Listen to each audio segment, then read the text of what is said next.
Welcome back to this latest episode of Japan's Top Business Interviews. I'm your host, Dr. Greg Story, President, Dale Carnegie Tokyo Training. My special guest today is Svein Tyldum, who is the CEO, North Asia for Marsh and McLennan. Thank you very much for joining me. Well, thank you very much for having me, Greg.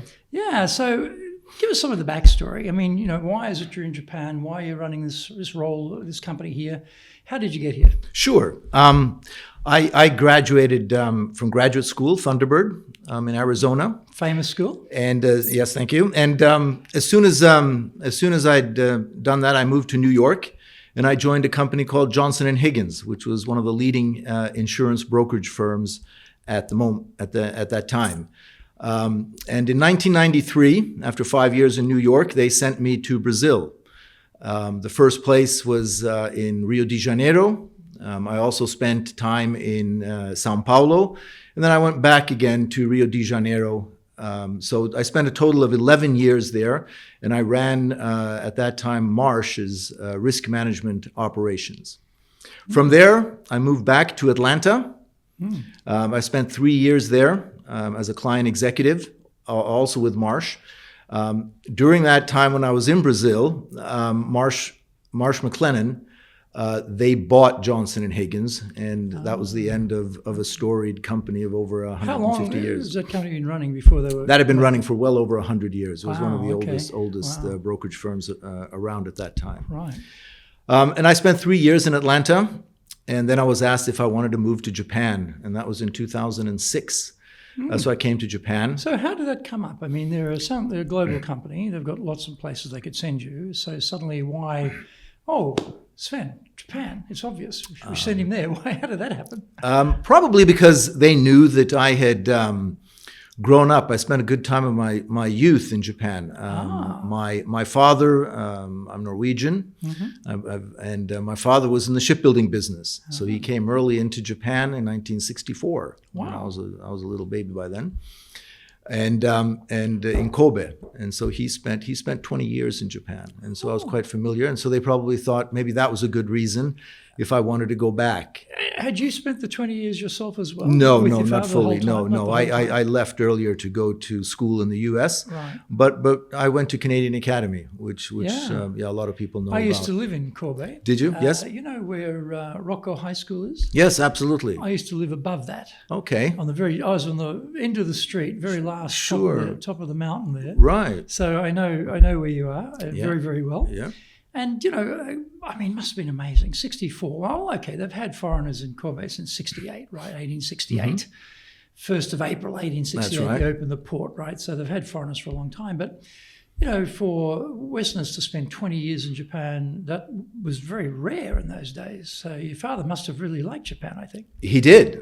It was the best years of his career. He moved on later on. He moved on to other countries, Korea and at that time Yugoslavia was still there, and also in France. But his time spent in Japan was probably the most precious for him. And I know you're going to school at the Canadian Academy, which is in English, obviously, and Right. Japanese is taught as a foreign language there. But you're in the community. Did you learn Japanese as a young man when you were here at that time? Well, not as much as I should have. I feel comfortable in going out and speaking Japanese. I would not be able to read a newspaper. Oh, that's a separate issue. But I isn't it? can. I'm very, very, very comfortable going out here, and I can get along Japanese quite well. So here they discover they've got this executive who's grown up early years in Japan, and they've got an opportunity in Japan, so I can see why they made the connection. Right. So that makes sense. Okay. And I guess for you too, it would have been probably something, great, I get to go back to Japan. Is that how you felt? Yeah, absolutely. Absolutely. And you came back here in what year? I came back here in 2006. So you've been here continuously? No, I have not. In 2012, I was sent to Korea to run our operations in Korea. And I was there until 2018 when I came back again. And that's when we created the Marsh and McLennan roles. And so I was then appointed Marsh McLennan CEO for North Asia, which is Japan, Korea, China, Taiwan, and Hong Kong. Wow, you got a big remit right there. It's a big. And what was it like going from, having worked, you've grown up in Japan and then worked in Japan, and you go to Korea. What was that transition like? No, obviously the language was completely different. I found the cultures were also quite different. Koreans are much more, not outgoing, I would say, but they're much straightforward. They're very straightforward in their thinking, and they'll tell you right away what they think. They talk. It's just a different culture than Japan, where it's more polite and a lot more bowing and a lot more restrained. Yes, than Korea. But I loved Korea. It was a great experience, and I still get the chance to go back. So it's Well, you're that's covering very the whole good. area. Yes, So, yes, yeah, yes. I mean, basically, if we add up the GNPs of all those countries, you've got most of the world Right.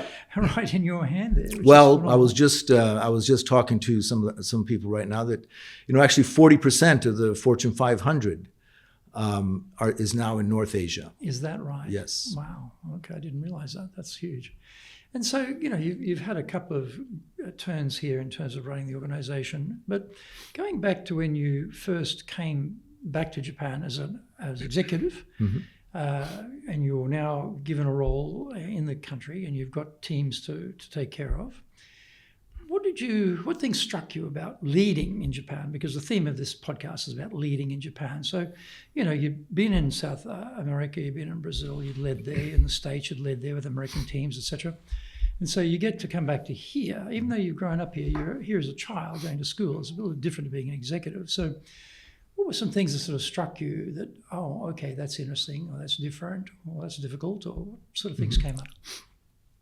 Well, I think one of the big things here was you found out that in the culture here, the business culture, is that people like consensus. They like to why, just the consensus and harmony and that sort of thing. And also the big difference was work-life balance at the time. Work-life balance, I remember I used to walk around the office sometimes, it could be 10 p.m. and people were still working in the office. But I think that has really changed. And especially for a company, the culture for a company, or Japanese working for an American company like Marsh McLennan. Today, after 7 o'clock, hardly anyone is here. As a matter of fact, we now have that you can work from home 2 days a week, and many do take advantage of that. I remember when I first came here in 1979, I was a student. I was teaching English, and of course you're doing it at nighttime after work, and I'd be saying maybe 7 to 9 or something, and the place would be packed. What are these people all doing here? It was like amazing. And so I think that culture of dedication, long hours, hard work, I think we've moved on from that a little bit. I think we're probably as productive as they were then. We're just a little bit more intelligent about how we do that. And it's good to hear that people are taking advantage of the work from home. Yeah. We actually decided to come back in the office last year because I just felt the glue was loosening a little bit. The teamwork was suffering a little bit. I wanted us to have a bit more tight team, so we didn't go to that route, but I know many companies have. Yeah. In terms of, other things that occurred to you, you talked about why, you took the harmony, less direct than Korea, of course. Any other things that occurred to you a little bit different, say, previous groups that you'd managed? I think early on in the first stint that I had here, it was quite gender. There wasn't gender equality, Right. And there was mostly who was in charge and who was running teams and who made the decision making. They were all male. I see that very differently today. Today in the company, for example, we have several female managing directors, many that run large teams, many that run large projects. And also when they go out into the Japanese business world, they're accepted. They're accepted for their knowledge in their specific topic, which I think is a big change from when I first came here to Japan. Yeah, I see that change too. And I know we are always complaining about Japan being low on the rankings and globally by comparison, but I still think it's better than it was before. We're getting there, aren't we? In terms of thinking about your experience here over a number of years that you've been working in Japan, what have you found works well to get teams engaged to follow you? I think open communication. I think communication is key, and you need to lead by example. That's I find that very. When you describe open communication, what does that actually mean? That means that if we are going to go in a certain direction, or we have new opportunities, you sit down first with the leadership team and you explain it to them. Get them on board. Not always will everyone be on board, but sometimes you have to make the decision, and everyone moves ahead. And then you make sure that everyone in the business understands what's happening. And so, for example, every quarter I send out, it's called Trending with Svein. So I send out, and in that newsletter, I give updates on the business, where we're doing, some new things that we're trying, some fun things that we've been doing. Also, we quite like to work in the community, so we do that. And by having communication and having that go down several layers and having that encouraged, gets the message out, and people will follow. You know, often it's difficult, isn't it, in companies, because of the sort of C-suite level, executive level, as you say, they get the direct download from you. You've probably had it from headquarters, you then pass it on to them, or you're doing something original in Japan. And everyone is, okay, we get that. And you rely on middle management to cascade that message down. And sometimes you find in Japan that middle management can be, I think of it like a sort of a sponge on one side and concrete on the other. You know, they're incredible at sucking up information that's coming from above, but they tend to hold it. I don't know whether they hold it for power play or just they don't think it's necessary to share it for the people below, but they tend to absorb it, hold it, and what's supposed to go down sometimes doesn't go down. So it sounds like what you're doing is working well, because you're able to actually go straight to the very most recently hired, most junior person directly with the same messaging. And do you ever have a chance to just check that, you know, what you think is happening is actually being understood? Because often we can think, well, I sent out the newsletter, I did the town hall, I've told them, done. But as we both know, with Japan, sometimes it's not done, and you've actually got to repeat that message endlessly. But do you have any sort of checking mechanisms you found work well to make sure that the message is getting through? Sure. Well, one thing is, you have to walk the floors. Okay. And I have to admit, it gets harder and harder. You get more and more caught up in your old little world and in the management style there. But I walk the floors, and I'll stop by and I'll just say, how are things going? And what projects are you working on, and what are you doing? And they're pretty open, and they have the feedback. One of the great things that we have started here is we started one evening a month, Happy Thursday. It's on a Thursday. Everybody gets into the main room there, and we have some wine and some beer and juice and snacks and food. And it's really very, very popular with the younger generation. And then some of us older that have been around a little bit longer, we join as well. And it's an amazing, it's usually for about 90 minutes or so, but it's just an amazing opportunity just to exchange ideas, and they ask questions. They're quite open. They feel in that environment right there, they feel quite open that they can ask, what are we going to do this quarter? How are we performing? And we're fairly open. We don't have to give the exact details of exact numbers, but we can say we're doing well here. We need to improve here. And we ask them as well, what's going on in your world? And they're quite open, and they'll say what's some of their issues that they have, and that sort of thing, and also difficulties with the client and what's positive with the client. So it's a great way of going up and down, like you said. Well, this that idea of management by wandering around that was popularized in Search of Excellence, right? I often think about that in Japan, because sometimes for Japanese companies, the middle level managers would be terrified to have the president wandering around talking directly to their people. And, in some companies' cases, they explain to them, yes, I will wander around and I will talk to your people, but I'm not here to check up on you. I'm just trying to, get to know the people in the organization, get them to know me, give them a chance to talk to the president, and pacify them, basically, that this is not some plot to find out what they're not doing or not doing well or something, because there often is that fear. What did you talk about? Did you talk about me? What did you say to the president? You have that little bit of insecurity. How do you get around that sort of issue?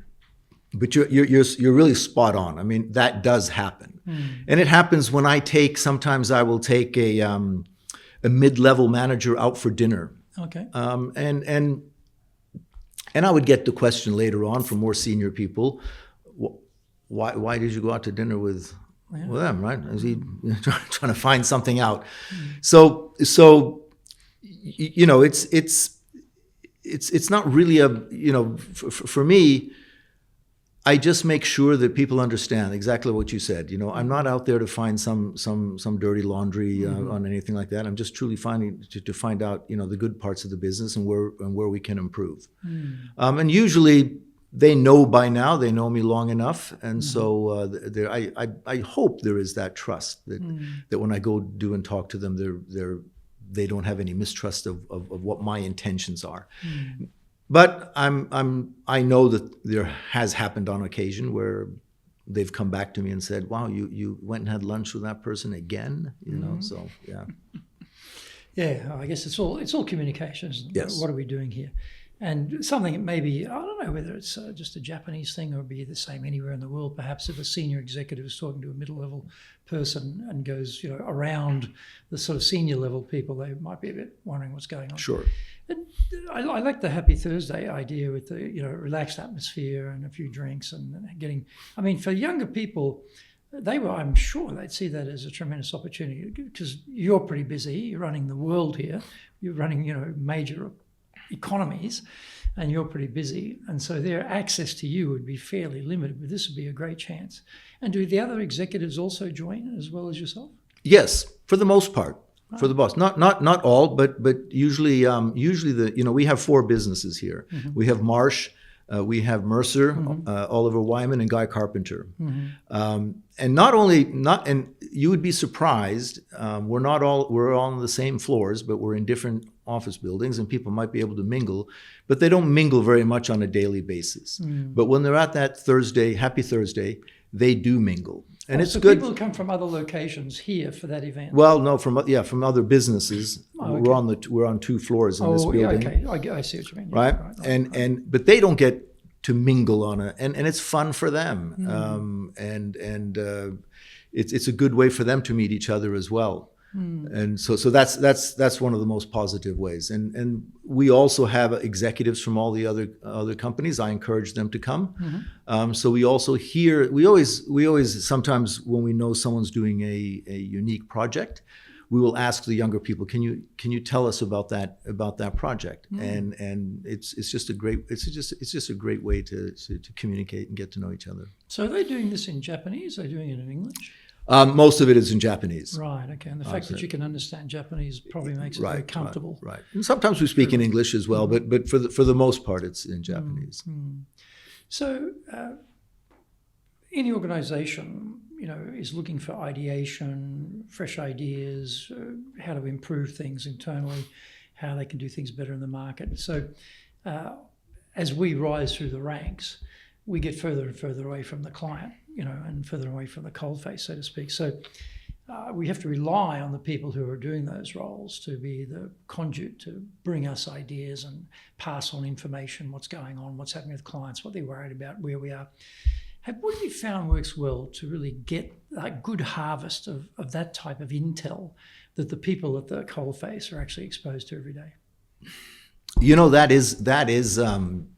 That's probably one of the hardest things actually to get done. Here in Japan and in most other companies too, the good news floats up very, very quickly. The bad news often gets buried as deep as possible. And so some of the issues that we do have is that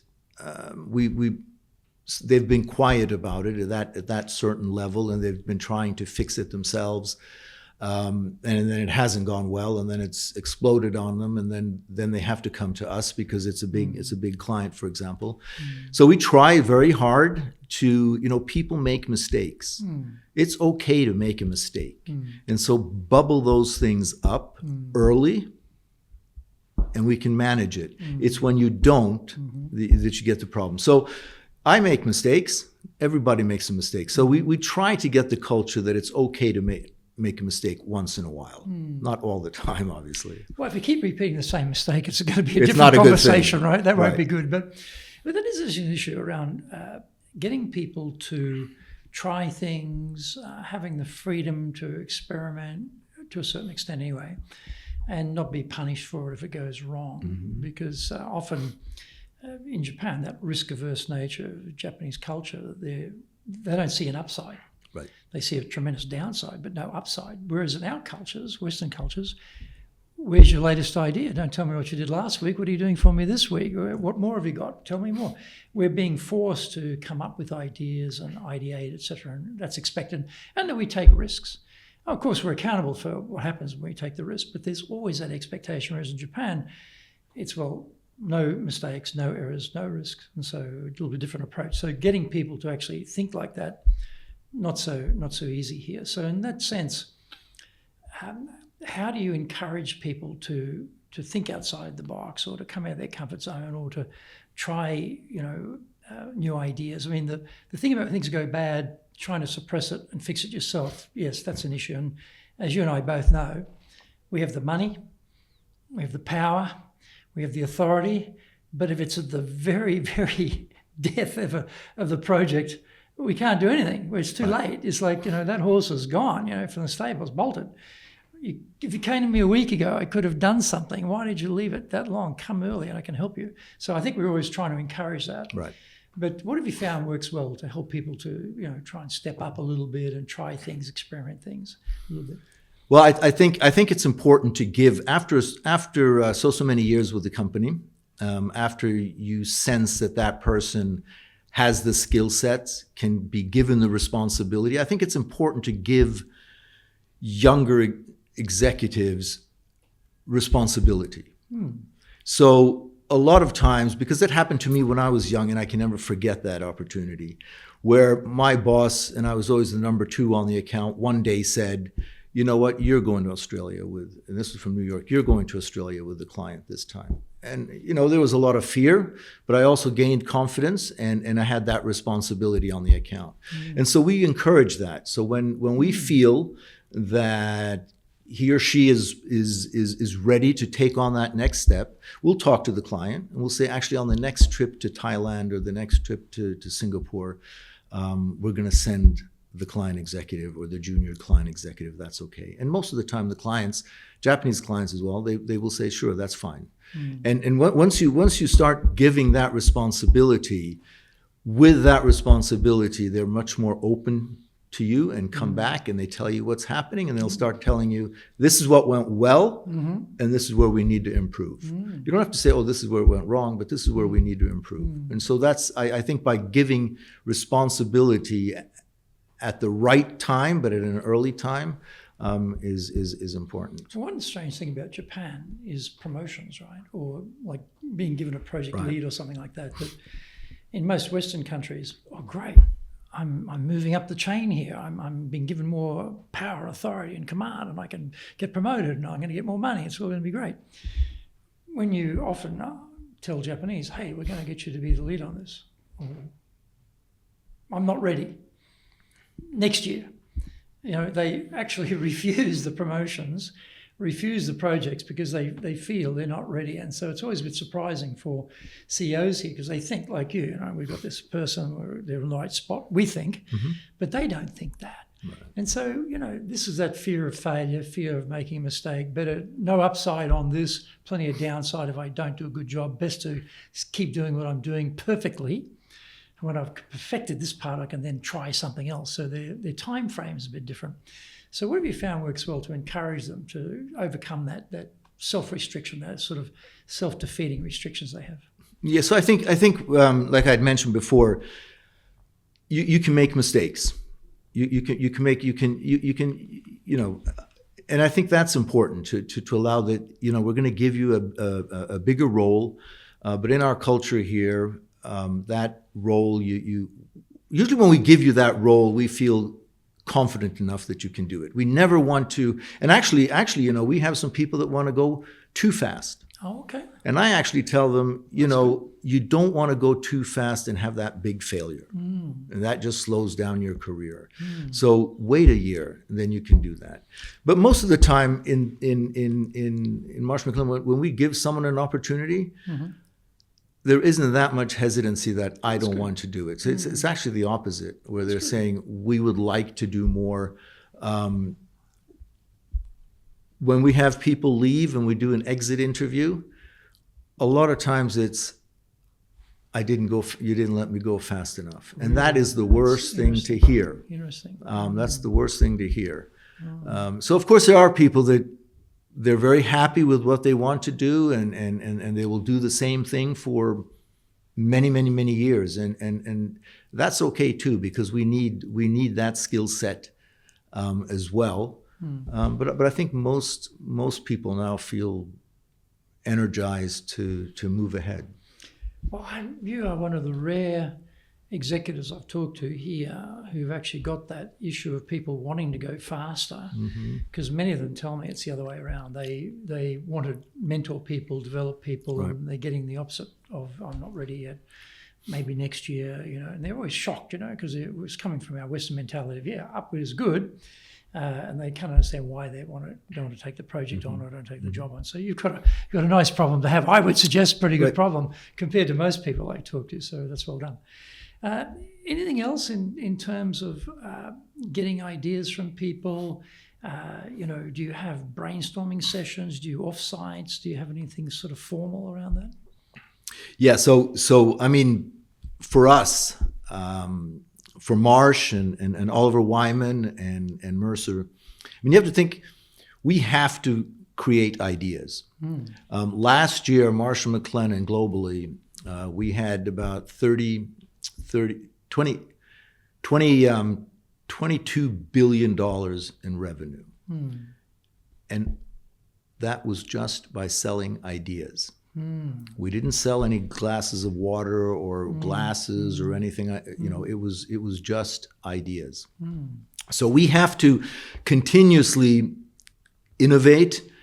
We have to continuously get people together, exchange ideas, encourage people to throw all your ideas on the table. They're not all going to stick, but some will. And that's how we encourage younger and mid-level and senior people to work together, come out with their ideas, not keep it inside. So we have a lot of forums, we have a lot of meetings, we have a lot of ideas, and we also exchange in between the businesses. So we encourage people from Oliver Wyman, for example, to come and what are the trends? What are our clients saying in their area? And the same for Mercer. For example, for Mercer right now, they do people transformation. I mean, they work with that. That's an extremely new area, and an exciting and growing area, because all companies now is a war for talent. And as companies go overseas, there's a whole new war for talent. So the whole thing about throwing ideas around and working with ideas, that's our whole culture, and it's our whole push constantly to create new ideas. And you have the issue of, often in my experience with ideation sessions, brainstorming sessions, depending how they're run, often the people who are deeper thinkers miss out. The people who are shy miss out. People who are introverts miss out, because the more confident, comfortable group tend to dominate the whiteboard or dominate what's going on, and their ideas get up, and then you realise that there's a big proportion of passive passengers here, and there's not everyone's actually contributing. And so I had also had a boss previously. We'd have an offsite and have all the heads of the different divisions there. Right. have the whiteboard marker. He said, okay, give me some ideas. Stupid idea.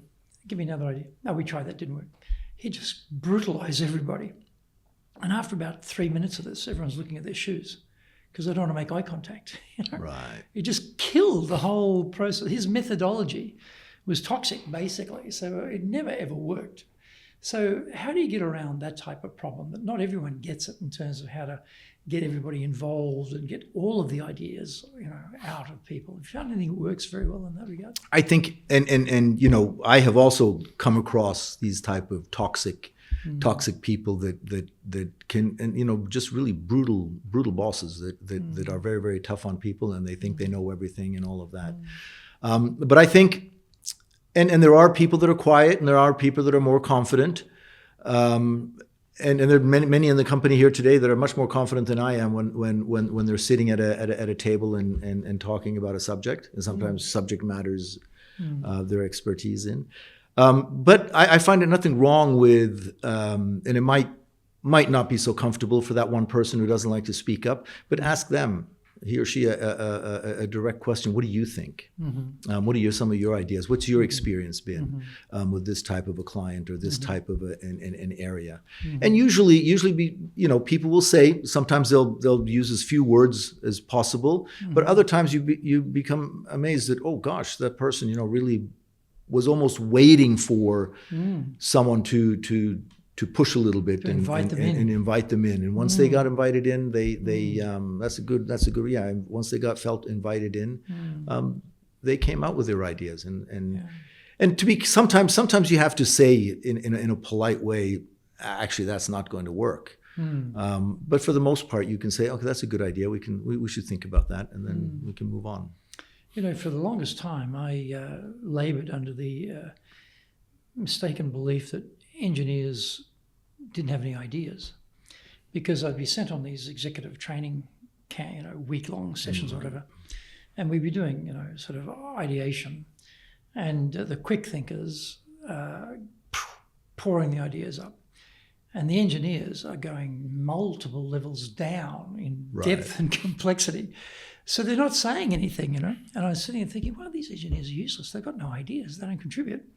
It was later that I realised, oh, okay, some of us might be quick, maybe shallow, but these people are deep and thinking through many, many calculations and many possibilities.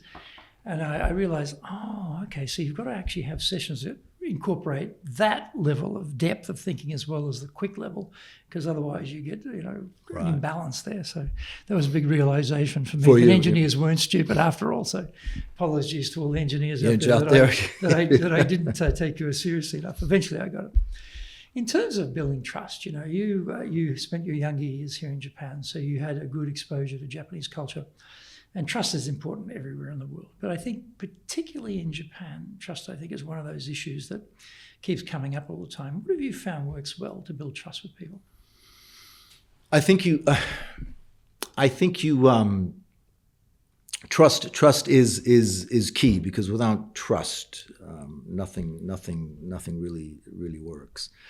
I think being honest and open, and letting and a lot of times having to say it like it is, and be open, so that they feel that you're being open, that you're being truthful with them.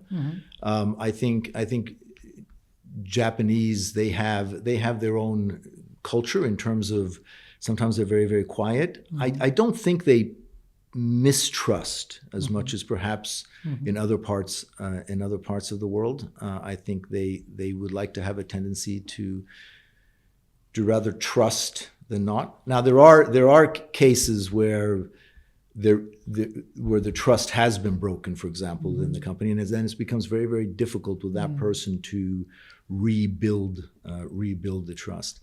But I think if you're open, and they feel that you are straightforward, you're honest with them, good or bad, I think you develop that trust. And it's not easy, and it's something that actually I haven't really looked so much at, but it's very, very important. Well, for a very long time, when I first got here, I got here in '79, I thought, oh, Japanese people are very unemotional because, you know, they've got that sort of poker face and that very formalised look and all the time. But then you go to the pubs, or you go, you know, it's a more informal atmosphere, or actually, as someone who's employing people, you get the resumes, and you're going through the resume, and you say, well, look, you know, they're often coming to foreign companies. They've been moving around a bit. You know, they've actually been in a few different companies. You ask, well, why did you go here? Why did you do that? And often the reasons are totally emotional. My senpai called me. You know, my senior called me to come and join this company. That's not a rational decision for the most part. That's a very emotional, there's a trust base there with that person, and therefore they think, well, okay, he's calling me, I trust him or her, I'm going to go. So I'm often surprised that actually Japanese are quite emotional, more than I thought they were. And so that was a bit of a breakthrough in my own thinking about how the dynamics work inside organisations. What things have you found like that, things that you probably thought were one way, but actually as you get more experience, you dig under a bit, realise, oh, actually it's a bit different to what I thought. If you want to be successful as a leader, do the Leadership Training for Managers course. All companies need people who can both manage and lead. Leading people screams out for real skills in communication, dealing with all different types of people, being excellent at innovation, planning, delegation, handling mistakes, doing performance reviews really well, and inspiring and motivating the team. Do the Leadership Training for Managers course now in either Japanese or English.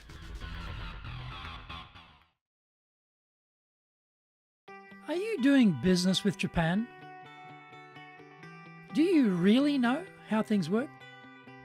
Japan Business Mastery provides the answers. Do you have the right networks and know how to create them? Do you know how to get on the same wavelength with Japanese buyers? Do you know what being trustworthy looks like from the Japanese perspective? Japan Business Mastery is based on more than 30 years' experience in Japan and will become your go-to guide. Want to succeed in Japan? Buy Japan Business Mastery now. Yeah, that's a good question. It's a difficult question, actually. But if I can just build on the emotional part, I think maybe it's generational quite a bit, and you know, you could, and I agree, if from many years ago, people that were more senior, you had to go out and have a few drinks with them and all of that before their emotions came out, and they did that. But what's surprising to me now is that you can have a conversation in the office, and sometimes that can be very, very emotional, where someone will open up after you've had those discussions where and sometimes so emotional that they will cry because you had completely misunderstood, or they realized that you had completely misunderstood them, and there had been a complete miscommunication, and all of a sudden the emotions come out, and actually people come into tears, and that happens here in this company, and so those are some of the things that probably I had not expected from Japanese and because of their culture, but now it does happen, not often, but it does happen. Well, that's an interesting point. You know, we have a particular course we teach called the Dale Carnegie course. It's been going for over 100 years. It's a very much an inside-out course rather than a sort of cramming, you know, leadership, sales, presentation skills into your head. It's actually bringing you out, and we do get that at the end of the class, as we have, like, it's a 12-week program, the end of the final program. People who've gone through breakthroughs.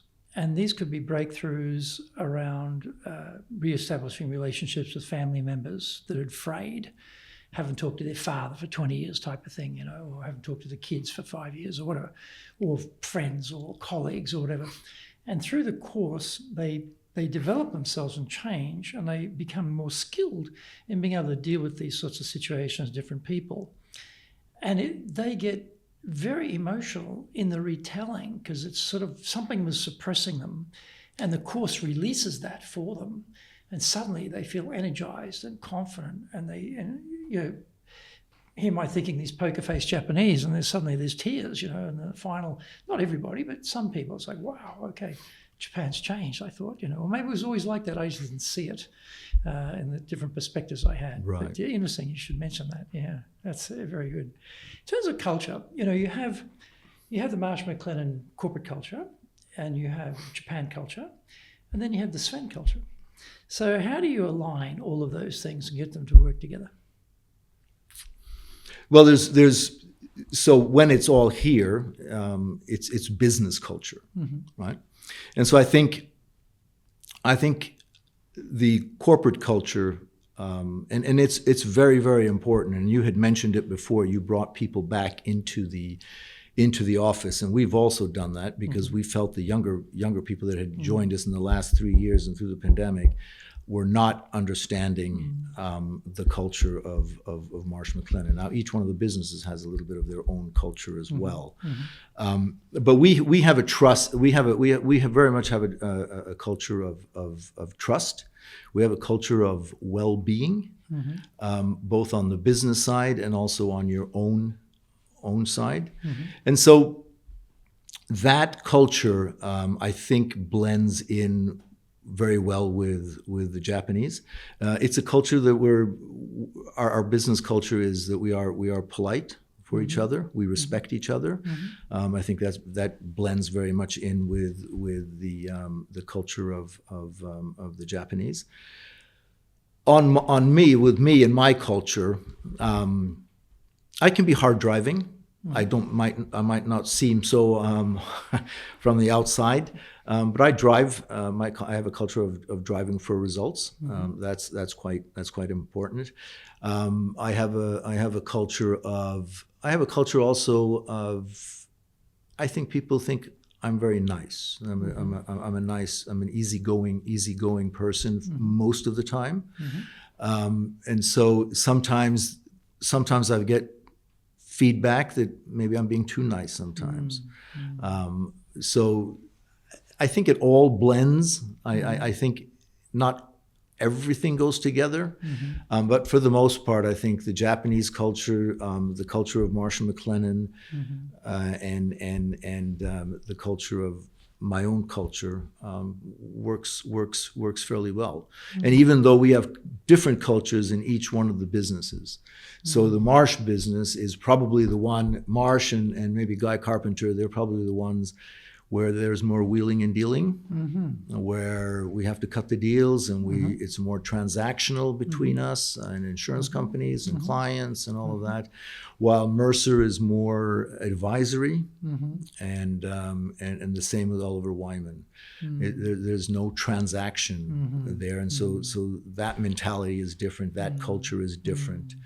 It's more of and sometimes you feel it a little bit. They'll feel like, well, we're on the advisory side, so we're a little bit better.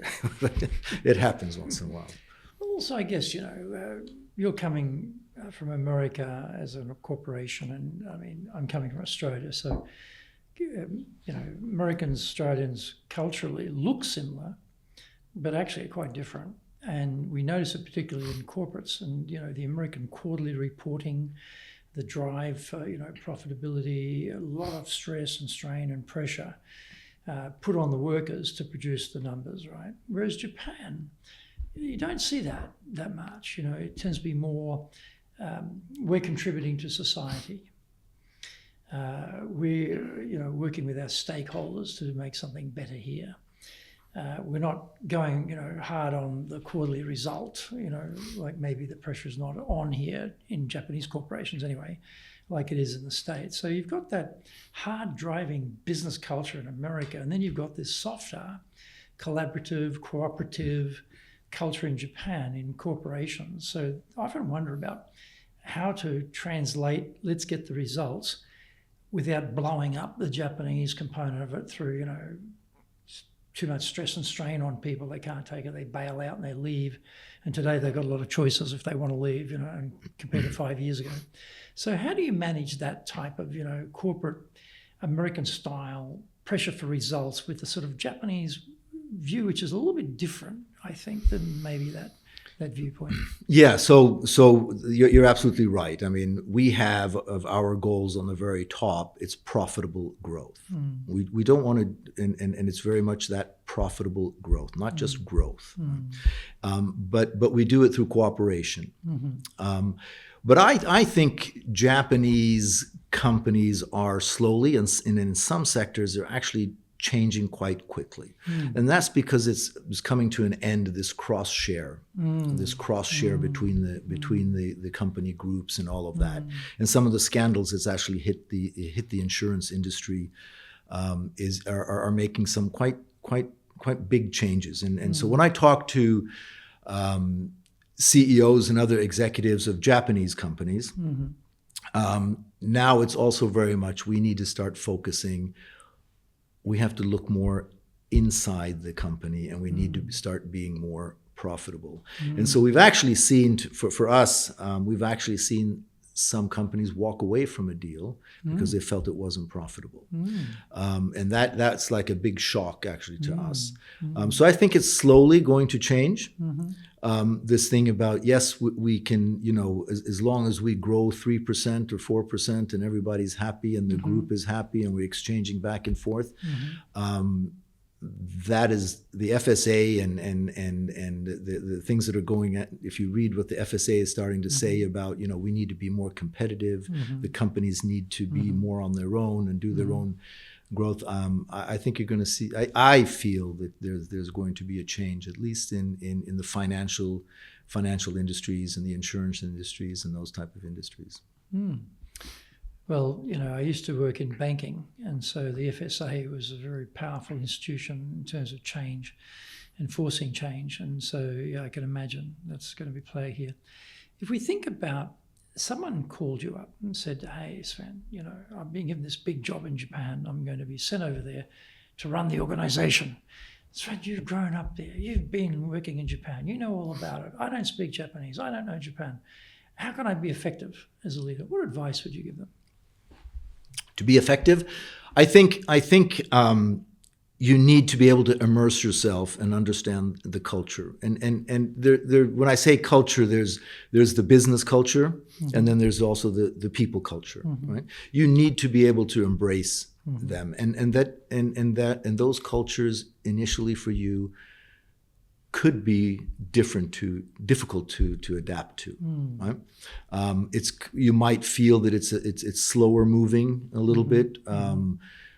You have to take steps to get there. But I think that if you're honest and you work hard and you take and respect people, I think that's very important here. If you respect people, you'll be able to have a wonderful time, and they will support you. They will support you because you are a foreigner, and they'll give you that support if you can respect them. And so I think respect, coming with a fair plan, so they see that you're trying to do good.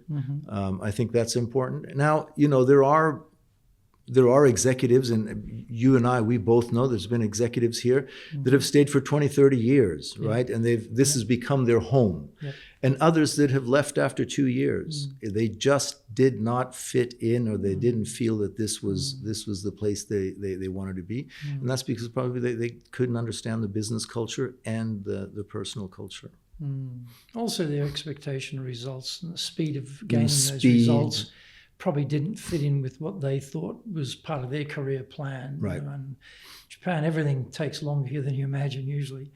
In terms of thinking about other advice for them, anything else that you could think would be pointing, like you talk about understand the culture, does that mean go and learn shakuhachi, or does that mean go and learn, to play Go, or what does that mean to embrace the culture, to immerse yourself in the culture? What does that practically mean for someone? How would they do that?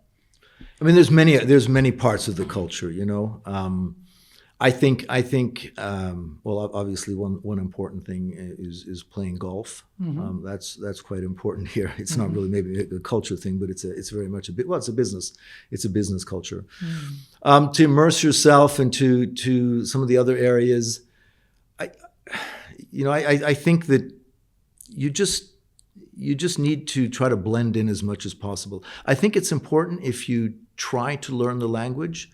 I think that's very important. I think, and for many it's difficult. For me, it's difficult. For others, it's difficult. But if you try, and you try to understand their culture, when they see that you try to want to not blend in completely, but learn about their learn and come and ask about kabuki, and I went to kabuki, or I went to a no play, or I went. I went out and looked around. But I think, trying to understand and learn and be a part of Japan, I think that gets you respect. And I think that's very, very important. Well, the language is definitely a window to the culture, isn't it? Yes. If you don't know a lot of Japanese, when you start to study the language, things start to drop into place. You go, okay. Now I see that. I get that. And I think for me, when I started learning Japanese, that was certainly the case for me. I mean, I had a little bit of a semi-advantage. I'd been doing karate in Australia. So by the time I got here in 79, I was already... Yeah, I read about that. Yeah, I was already a third dan. So I was fairly advanced in my karate career by the time I got here. So I already had a lot of concepts about certain old-style Japan, to be honest, really old-style Japan from my karate teachers. Wasn't such a transferable skill to business, certainly, but certainly some of the raw understanding was helpful to me. So I think, hobbies and those sort. Even if you go to watch a baseball game in Japan, it's quite different to watching a baseball game in the States, different. I remember when I was at Georgie studying Japanese, there was a German Jesuit priest was in my class because they're at Jesuit University, and he was in the soccer team. And I was asking him about it. He's coming from Germany playing soccer. So what was different? He said, Japanese, when we come to practice the soccer drills, the passing, dribbling, they're the best. Absolutely the best. And then he says, pause, and he says, but the Germans put the ball in the net. Yeah, absolutely. And I thought, okay. But yes, that was... he was seeing an aspect of Japan there, and I understood immediately what he was saying. So interesting.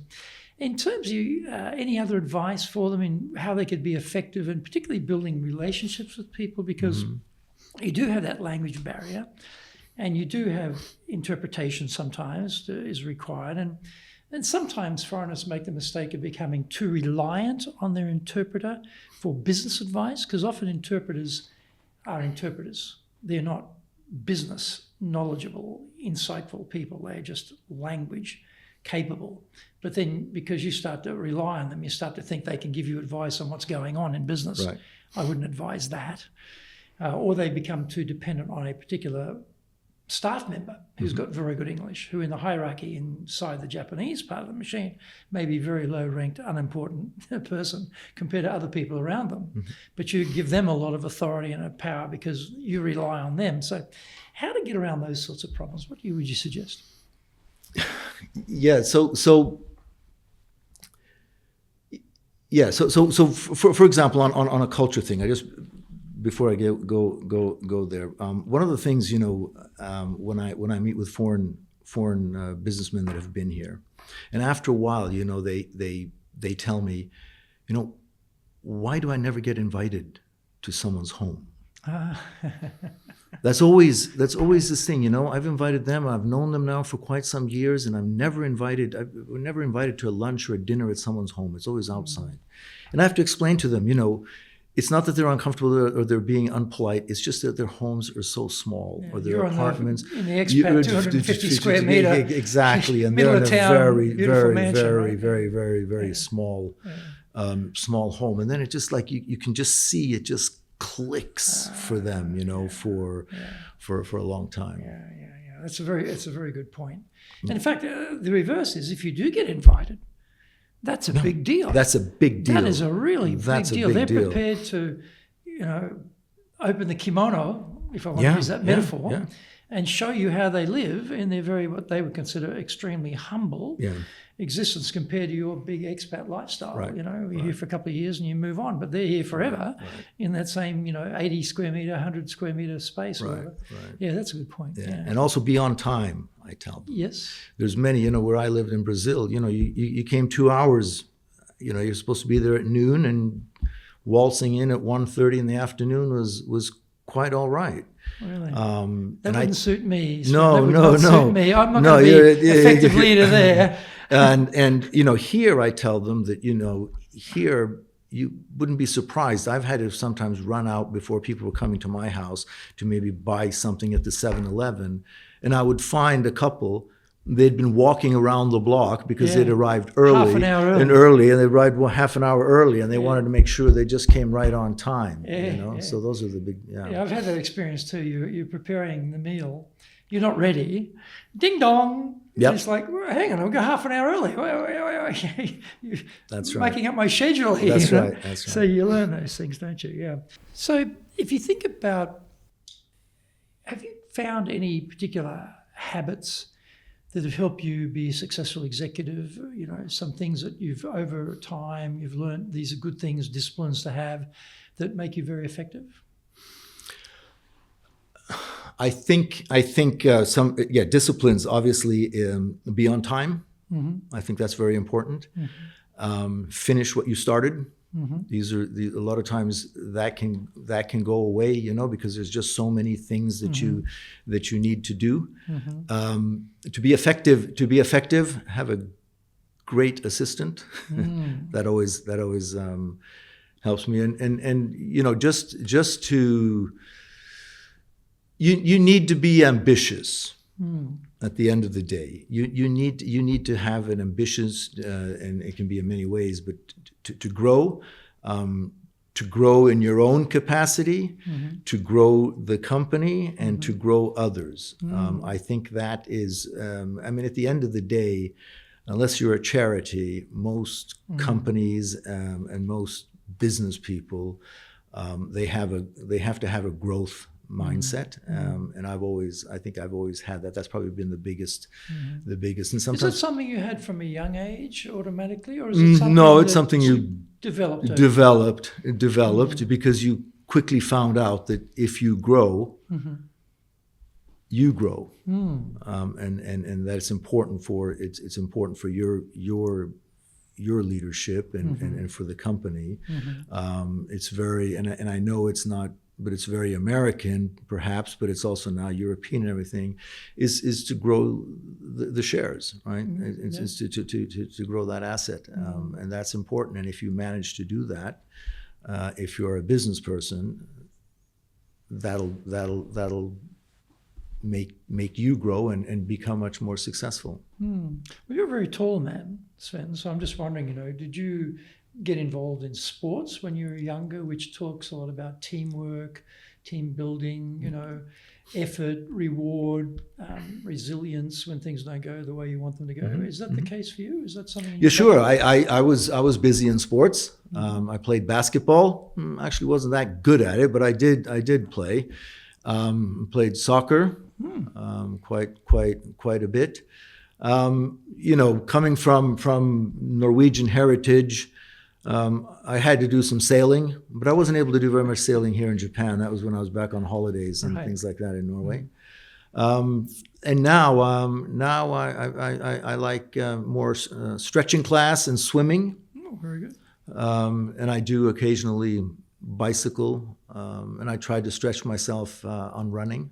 Oh, good. Yeah. So I try to stay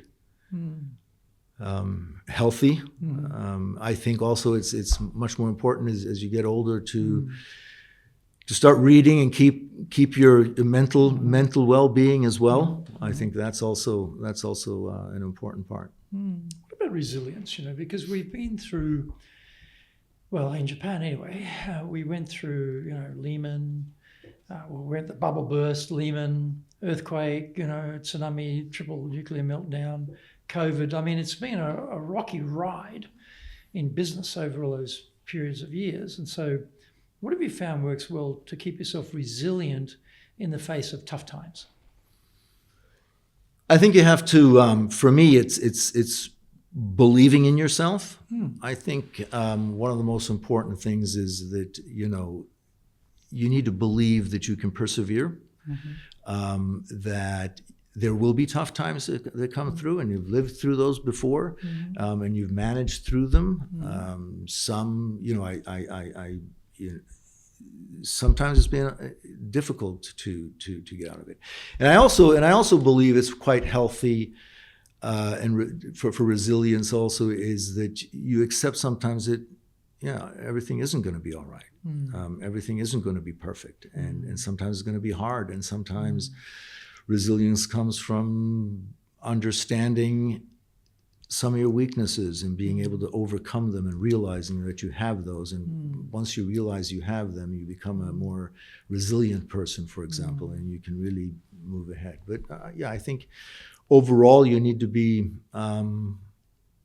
humble, actually. That's difficult for many, and sometimes it's difficult for me too. Where some people might say, well, you should be a little bit more humble, something like that. But I think being humble and a little bit understanding yourself will give you that resilience. How about your definition of leadership? How would you define it? Leadership. Lead by example. I think it's important for a leader to have empathy. I think it's important for a leader to have understanding. I think a leader also has to show the way, lead from the front. So leadership is to me it's really being empathetic to people and understanding them. Also having leadership is also having a growth mindset, but also to be humble and be you can't always be. Sometimes a leader or leadership can be a lonely place, and sometimes that decision point or what you need to do is not always a team sport. Sometimes it's you and your decision, and then you need to follow up on it, and that might not be the most pleasant thing to do at times. So leadership has many different components of it. But I think a leader has to take the decisions, be a decision maker. That lonely at the top idea is true, isn't it? Because you can't really talk to headquarters about it because they don't understand Japan, and they think, well, hang on a minute, Svein, we sent you out there, buddy. Get to work, that's your problem. So no help there. You can't really share it with your spouse because they're not in the business. They can be empathetic, but they don't have the full context or picture, right? So that's not hard. You can't share it with your direct reports because they're looking at you as a boss and they're thinking, well, hang on a minute, what's wrong with you? You're supposed to know all this stuff. So I know what you mean. Sometimes you've got issues and you're just like, there's no one to talk to about it really, and you've got to somehow find wherewithal in yourself to sort of suck it up, deal with it, and keep going. But sometimes it is lonely at the top, isn't it? I've certainly found that myself, and I often think that it'd be. I don't know if there's a solution for that, but I'd be interested to find one sometimes. Yeah. But Svein, thank you very much. It's been fantastic to have Thank you very much. Today. Thank you. It's been very enjoyable. Thank you very much. Thank you. Thank you for the opportunity. And please join us again for our next episode of Japan's top business interviews.